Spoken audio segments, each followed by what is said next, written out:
PlayStation Now, all in all, it works pretty fantastic.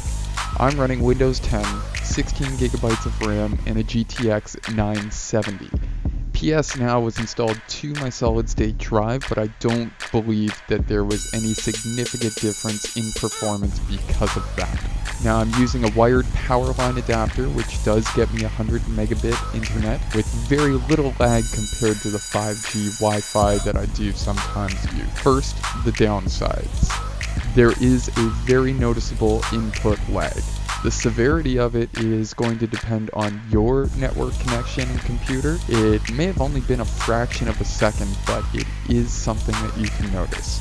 Menus were more evident than anything else, but it's very hard to show from a screen recording. It is something that you would experience though. It doesn't seem to have affected the gameplay that much, as I was able to complete The Last of Us, but playing multiplayer is not going to be a fun time unless it's something that doesn't really rely on precise timings. So things maybe like racing games or puzzle games, that kind of thing should be fine, but something that requires a little more precision, such as shooters, fighting games, that would be a different story.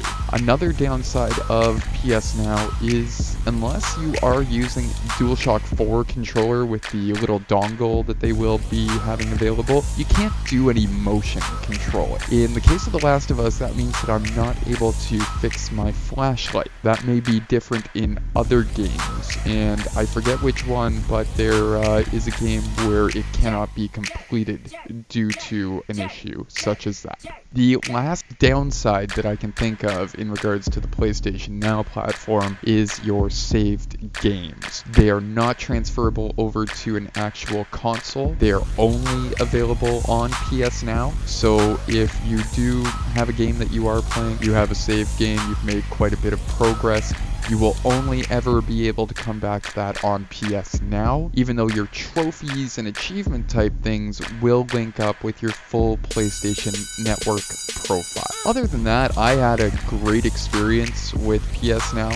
Anywhere from about 1 megabyte to 7 megabytes of bandwidth was being used depending on the scene. It is streaming, of course, so you may notice some artifacting from the compression, but nothing absurd was ever noticed on my end. I am running an i7 2600K. With my normal things in the background, I was only hitting 20 to 30% of my CPU usage, or even less for decoding the video stream. So it was a better experience than I was expecting, if only there was a little more variety in the games that are offered. Looking at you, Metal Gear, maybe, dropping the price down a little bit might be able to help that out too. It might be easy to justify a month or two at the $20 price tag, but after you've gone through the few or more games that you were looking to play, it's going to be hard to justify that cost. I would absolutely give PS Now an 8 out of 10. It was a great experience, like I said. It's going to depend a lot on your setup and your internet connection. Adding more games,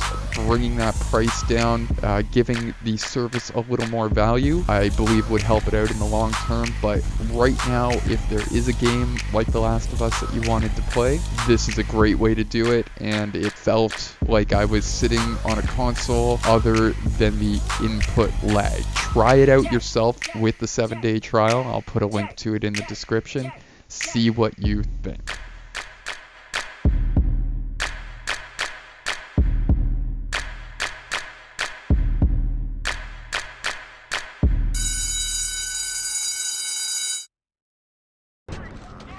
Just like gonna hold it for long.